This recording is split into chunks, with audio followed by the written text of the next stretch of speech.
শনিবার হামাসের কাছে জিম্মি আটকের ৪০০তম দিন পূর্ণ হয়েছে। এদিন জিম্মি মুক্তি বিনিময় চুক্তি নিশ্চিত করার দাবিতে তীব্র বিক্ষোভ হয়েছে ইসরায়েলে। স্বজনদের দাবি, একমাত্র চুক্তিই তাদের প্রিয়জনদেরকে বাড়িতে ফিরিয়ে আনতে পারে। গত বছরের অক্টোবর মাসে হামাসের হামলায় ইসরায়েলের প্রতিরক্ষা ব্যবস্থা ভেঙে পড়ে। কয়েক দর্জন বেসামরিক ও সেনাকে হত্যা এবং বন্দি করে গাজায় জিম্মি করে নেওয়া হয়। এসব জিম্মিদের রাখা হয়েছে যেখানে এই অঞ্চলে চলমান সংঘর্ষ ও অবরোধের কারণে পরিস্থিতি আরও জটিল হয়েছে। জিম্মিদের অনেকেই গাজায় ভয়ঙ্কর পরিস্থিতিতে রাখা হয়েছে বলে মনে করা হয়, যা হামাসের কর্মকাণ্ডের প্রতিক্রিয়া, ইসরায়েলি বিমান হামলা এবং সামরিক অভিযান দ্বারা ব্যাপকভাবে প্রভাবিত। ৪০০তম দিন জিম্মিদের পরিবারের জন্য হতাশা এবং আবেগের। অনেকেই কূটনৈতিক এবং সামরিক উপায়ে তাদের প্রিয়জনদের মুক্তির পক্ষে কথা বলেছে।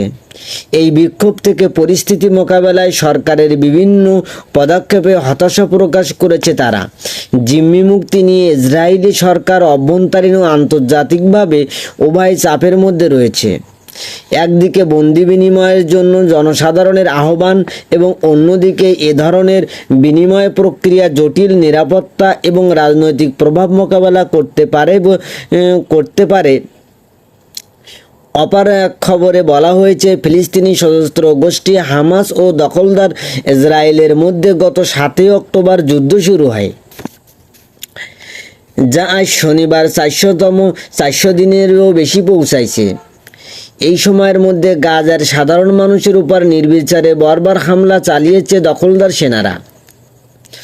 তাদের হামলায় ছোট উপত্যকায় ৪৩,০০০-এর বেশি ফিলিস্তিনি নিহত হয়েছে, যাদের ৭০% নিরীহ নারী ও শিশু। ইসরায়েলিদের হামলায় এই সময়ের মধ্যে আহত হয়েছে ১,০২,০০০ মানুষ। এছাড়া ধ্বংসস্তূপের নিচে মৃত্যু অবস্থায় পড়ে আছে আরও ১০,০০০ ফিলিস্তিনি।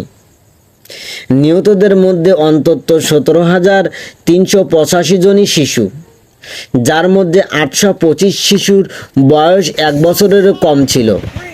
অর্থাৎ পৃথিবীতে আসার পর নিজের পায়ে হাঁটার আগেই দখলদারের বর্বরতায় দুনিয়ার মায়া ত্যাগ করে চলে যেতে হয়েছে তাদের।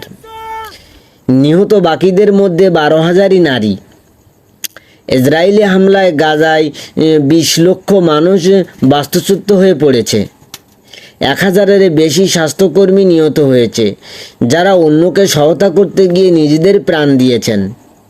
নিহতদের মধ্যে অন্তত ১২,৭০০ জন শিক্ষার্থী রয়েছে, যারা যুদ্ধের আগে বিভিন্ন স্কুল, কলেজ ও বিশ্ববিদ্যালয়ে পড়াশোনা করত।